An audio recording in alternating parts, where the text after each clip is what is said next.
Hey everybody, what's going on? Welcome back to the Strictly Travel podcast. I'm your host Calvin, and today I'm going to be talking about Hotel Elite status. Um, Hotel Elite status might be one of the more trivial things in the travel realm, but I really do appreciate Elite status and the benefits it gets. So I'm going to be talking about my Elite status plans for 2023. Can give you a quick recap of how I used Elite status in 2022. So first off, if you like this podcast, feel free to subscribe wherever you're getting this podcast from, whether it's Spotify or Apple Podcasts. I really appreciate it, and I really enjoy everyone that tunes in. And as usual, if you have any questions, please feel free to find us on Instagram at Strictly Travel, or you can find us at strictlytravel.com and use the contact form. I'm always free um, to help answer any questions, trip planning, ideas.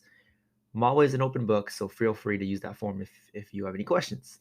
With that being said, let's dive right in. So last year I had both Hilton Diamond and Hyatt Globalist. Hilton Diamond was actually a very interesting status that I received during the pandemic year of 2021.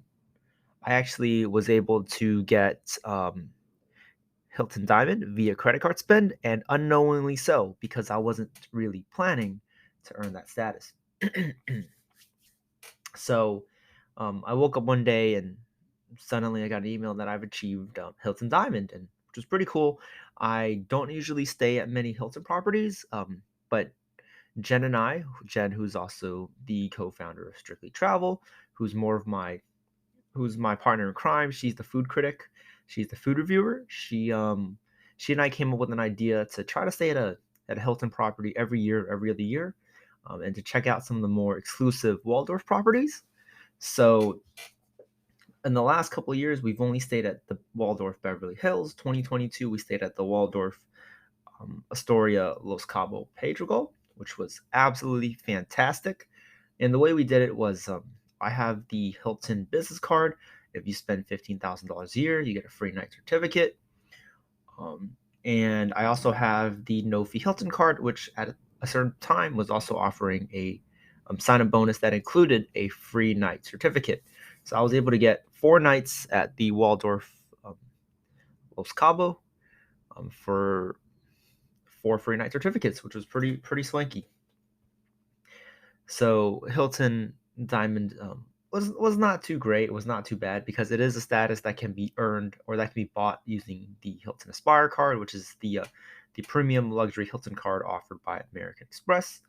So I don't think I'm going to be requalifying for Hilton Diamond. I have zero plans to stay at Hilton property this upcoming year. I do hope to try out a property in 2024, but for the most part, 2023 is more about just kind of enjoying travel, and we do plan on staying with Hyatt for all of our travel. So after receiving Hyatt Globalists in 2021 when they had the 30 nights requirement, I immediately fell in love, and I've never looked back ever since. Hyatt Globalist is simply amazing. You get um, late checkout, 4 p.m. late checkout, complimentary breakfast, and unlike Hilton, which offers a complimentary continental breakfast or a $25 credit, or up to $50 per day for 2 people, um, Hyatt doesn't really have any strict limitations. So Jen and I, or my parents and I, or friends and I, have been able to have a pretty solid breakfast, completely free at many of these top tier properties. So this year, Jen and I are going to be looking to continue to explore.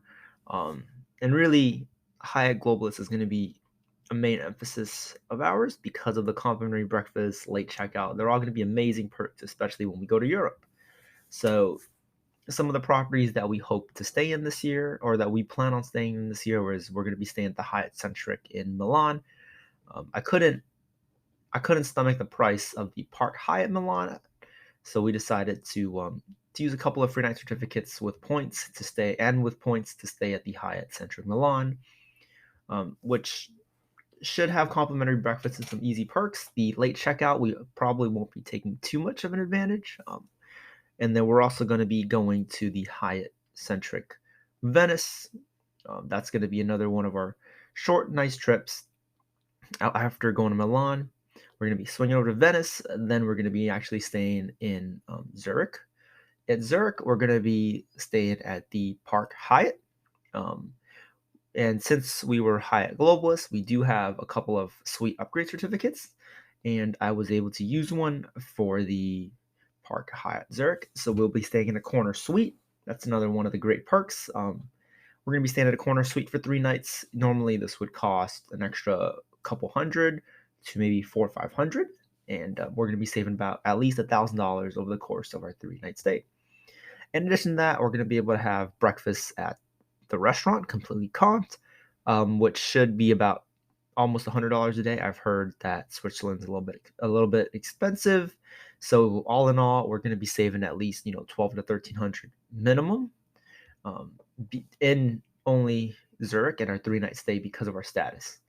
And then after that, we're actually going to be heading over to Paris and staying at the Hyatt Regency Paris Étoile. And what we did here is we're going to be going to there with friends. So when we go to the Hyatt Regency in Paris, I've actually used a suite upgrade, which is going to give us connecting rooms. The standard suite in this Hyatt Regency is connecting rooms. So we actually get 2 rooms for the price of 1. So that's going to save us close to $1,000 or $1,100 over the course of 4 nights. So Hyatt Globalist definitely comes in handy when you're traveling, especially if you want to travel a little bit more in a bougie type of style or share a room with friends. It really does help you save a lot of money. So this year, with those nights, that's going to give me about 13 nights, and I currently have roughly 16 to 17 elite nights already. So after this trip, I'll be close to about 30. Factor in a little bit of my manufactured spending that I've been doing, I should be close to 45 to 50 nights by the end of May. If I get close to 60, even better. Once I hit that mark, that's it. No more spend on the Hyatt card for the rest of the year until next year. So, I really value Hyatt Globalist. I know you hear this a lot in the travel world, but after having this status for a couple years, I can firmly say that it's the best status that I've ever had, and I definitely love it, love it, love it. So, thank you guys so much for tuning in today. I really appreciate it. If you have any questions, please feel free to check out our site, use our contact form, or find us on Instagram. And as usual, I'm your host, Calvin, and thank you guys so much for listening. See you guys next time. Happy travels.